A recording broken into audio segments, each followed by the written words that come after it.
बजरी माफिया इस तरह से फैले हुए हैं कि वहाँ अगर कोई आदमी बजरी लेने के लिए चला जाता है तो उसको ये पता नहीं कि वो जिंदा वापस लौट आएगा या नहीं आएगा। प्रतिदिन गुंडे वहाँ पर बजरी वाले उनके ऊपर हमला कर रहे हैं और एक्सीडेंट भी कर रहे हैं, गाड़ियों को पलटियाँ दे खिलाने का काम कर रहे हैं। कई लोग मर गए बेचारे, गाड़ियाँ भागती है पीछे आगे, और इस तरह से सरकार पूरी मिली हुई है। पुलिस के पास कहें चाहे माइनिंग विभाग को कहें, किसी का कोई फ़र्क ही नहीं पड़ रहा है, क्योंकि उनके ऊपर सब तक भत्ता बंधा हुआ है और सभी को मंत्री तक और मुख्यमंत्री तक ये पैसा पहुंचा हुआ है। इसलिए यहाँ जनता की तो कोई सुनने वाला ही नहीं है।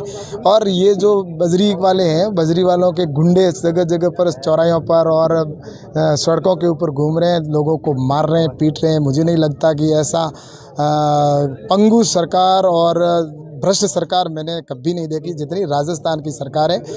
प्रतिदिन एक ही समाचार हमारे को मिलते हैं कि आज वहाँ हमला कर दिया, कभी वहाँ हमला कर दिया। हमने प्रशासन से भी, पुलिस से, सबसे कह दिया, लेकिन सबका यही कहना है कि ऊपर से आदेश नहीं है।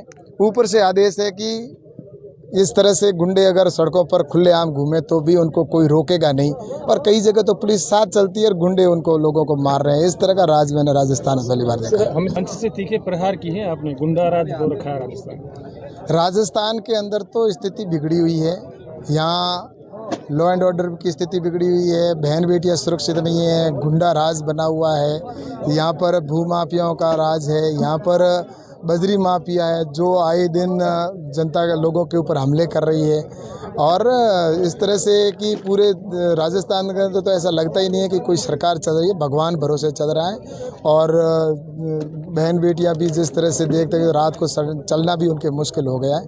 तो इसलिए ये तुष्टीकरण की नीति के ऊपर चल रही है और भ्रष्टाचार में डूबी हुई ये सरकार है। इसलिए राजस्थान के अंदर तो मुझे लगता है कि अब जनता इंतज़ार कर रही है कि कब ये एक साल निकले और कब यहाँ से इनको हटाएं। तो इस तरह से मुझे लगता है कि राजस्थान की स्थिति तो ऐसी पूरे देश में कहीं पर भी प्रदेश की नहीं है जैसी राजस्थान के अंदर बनी हुई है। बजरी की वजह से आपराधिक गिरोह कितने सक्रिय लग रहा है? बजरी माफिया इस तरह से फैले हुए हैं कि वहाँ अगर कोई आदमी बजरी लेने के लिए चला जाता है तो उसको ये पता नहीं कि वो जिंदा वापस लौट आएगा या नहीं आएगा।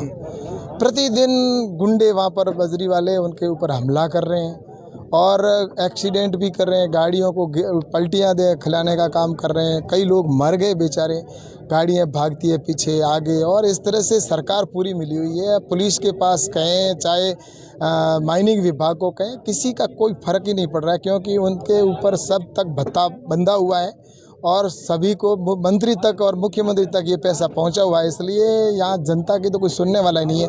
और ये जो बजरी वाले हैं, बजरी वालों के गुंडे जगह जगह पर चौराहों पर और सड़कों के ऊपर घूम रहे हैं, लोगों को मार रहे हैं, पीट रहे हैं। मुझे नहीं लगता कि ऐसा पंगु सरकार और भ्रष्ट सरकार मैंने कभी नहीं देखी जितनी राजस्थान की सरकार है।